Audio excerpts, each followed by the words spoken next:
Hi, and welcome to Danny After Dark. If you're new here, make sure to like and subscribe so you don't miss a notification or a new episode. Tonight, I'll be featuring the case of Charles Albright, also known as the Eyeball Killer. This was a suggestion by friend of the show, Crystal Palisax. Thank you, Crystal Palisax, for the recommendation. Now, let's go ahead and find out more. Let's go ahead and dive on in. Charles Frederick Albright was born on August 10th, 1933. Charles was adopted by Dell and Fred Albright and grew up in Dallas, Texas. His mother was a school teacher and was very strict with Charles. In fact, it even bordered on being a little too overprotective. Academically, however, Charles thrived with the help of his mother, so much so that he was able to skip 2 grades. Outside of school, however, that was a whole other story. By the age of 13, Charles was already a petty thief and was arrested for aggravated assault. When Charles was 15 years old, he graduated from high school and he went on to attend North Texas University. However, he only got into that university because he forged his application. When Charles was 16 years old, the police caught him with some petty cash from a cash register, but he also had on him 2 handguns and a rifle, so he was sentenced to 1 year in jail. After he was released from jail, he attended Arkansas State Teachers College, where he majored in pre-med studies. Charles, however, was up to his old tricks. He was found with stolen items and was therefore expelled from the college before he was able to graduate. However, he wasn't prosecuted for this theft. Charles then stole the right types of documents to falsify forging signatures and gave himself fictitious bachelor's and master's degrees. He went on to marry his college girlfriend, and together they had a daughter. His wife was a teacher, but she became the sole breadwinner in the home. This was because Charles failed to hold a job for any length of time.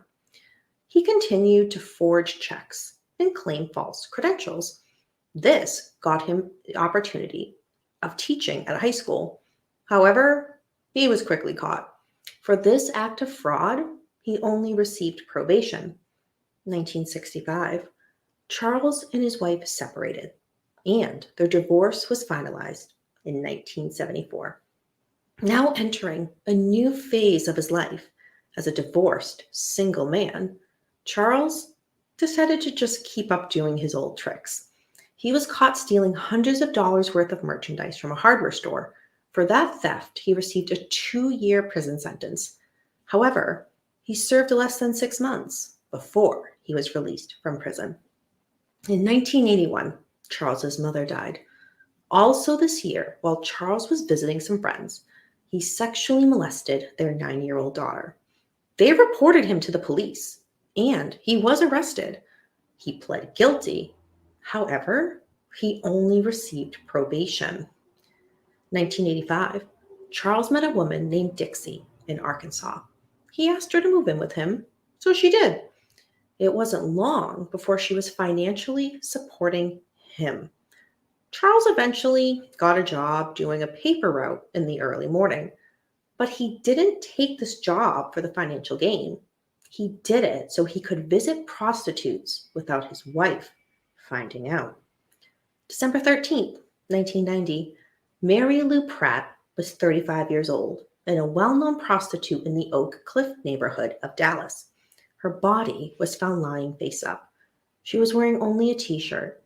She had been shot in the back of the head with a .44 caliber bullet. But that wasn't all. The medical examiner discovered that both of her eyes had been removed without making much of a mark on the eyelids.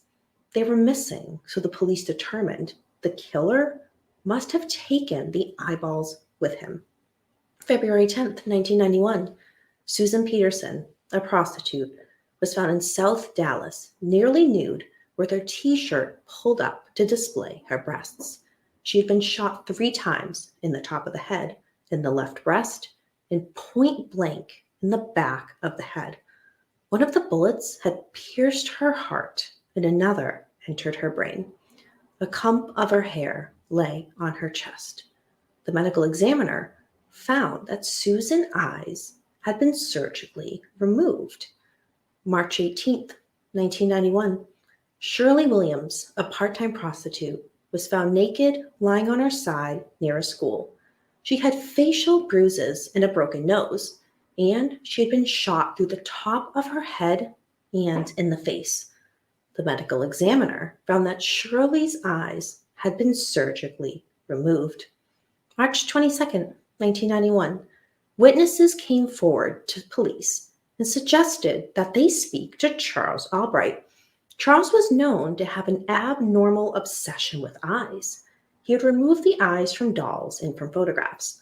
So the police paid him a visit at home, and that led to him being arrested on 3 counts of murder. December 13th, 1991, Charles's trial began. The prosecution knew that their case was circumstantial at best.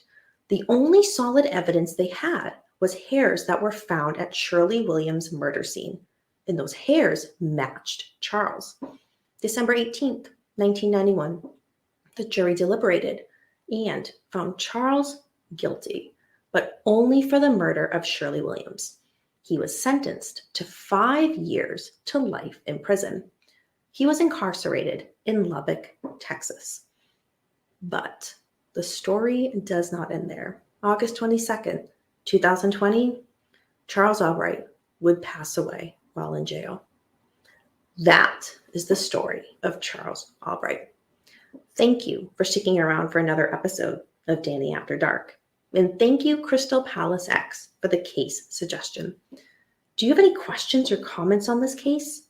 Leave it down below. Let's be interactive. It's quite a unique one. Do you have a suggestion for a case that you'd like me to cover in an upcoming episode? Leave it down below. You may see it featured. Until next time, remember, we don't live in darkness. Darkness lives in us.